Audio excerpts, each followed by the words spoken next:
Hi everyone, this is Brandy from everyoneandthensome.com, and welcome to another episode of Check Out This Book, the series where each week I bring you a new children's book that I've discovered that I find interesting or unusual or unique, sometimes strange or special in some way.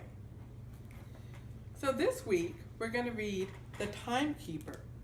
And one of the interesting things about this book is it was written by a 13-year-old girl. Her name was Anna, I'm probably going to mispronounce this, Rifan, both written and illustrated by this little girl. And it's such a beautiful book. So, this is The Timekeeper. Are you ready? Let's get started.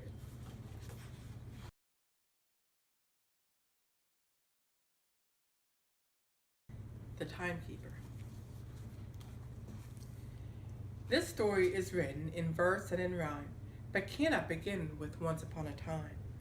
For it happened in a land before time was found, where the past and the future were nowhere around. Look at that art. Isn't that beautiful art? She's so talented. This place was quite strange, for high in the air the sun never set and the moon remained there.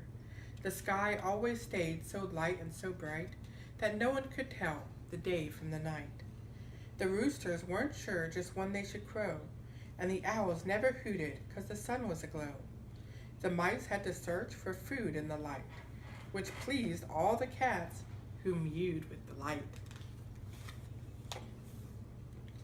And the people, oh my, they couldn't tell when to sleep or to wake or when work should begin. Quiet, yelled those who were trying to snooze. The others yelled back, we'll do as we choose.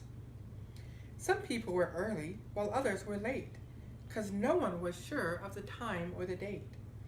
People were disturbed and filled with distress, for this land without time was an absolute mess.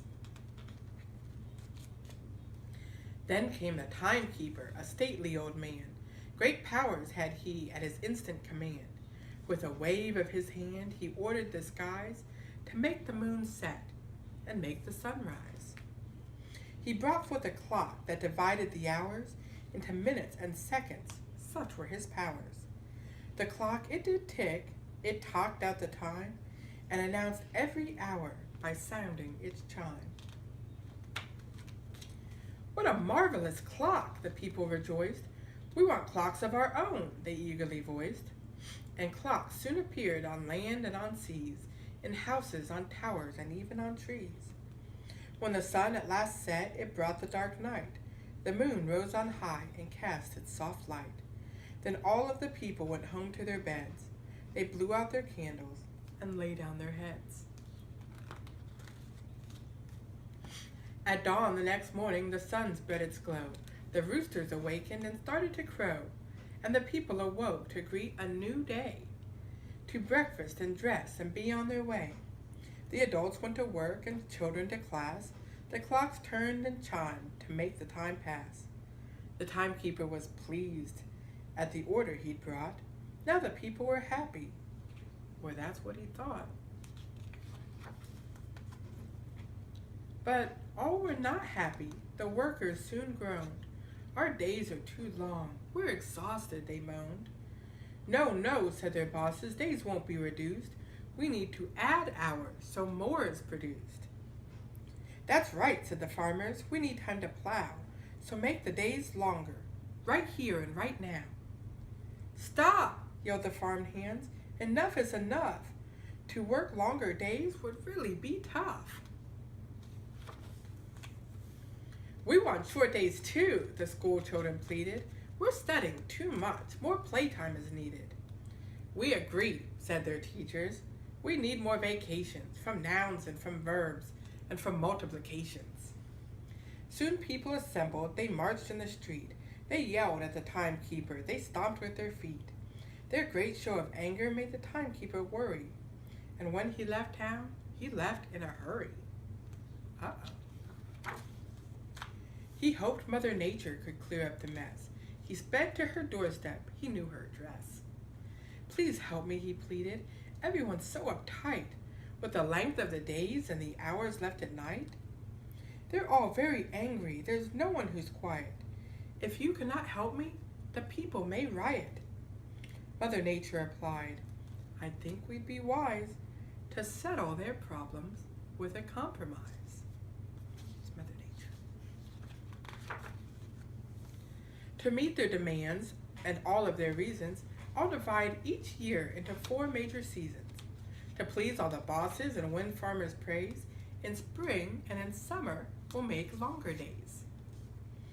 To calm all the workers and stop all the fights, in fall and in winter we'll lengthen the nights. From the east to the west, from the south to the north, she unleashed her powers and brought seasons forth. The timekeeper thanked her for all her assistance. He walked back to town.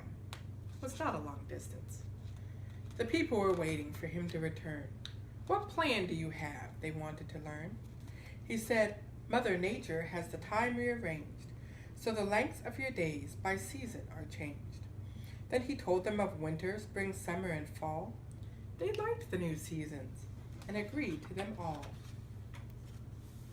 How can we thank you? They asked the old man. He said, use your time the best that you can. Work when you work, but take time to play. Make the most of each hour by night and by day. Be of good hope and be of good cheer. Be kind to each other. Be glad that you're here.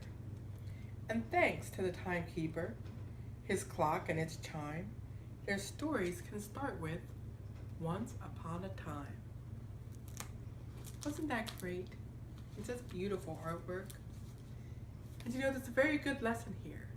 To work when you work and take time to play.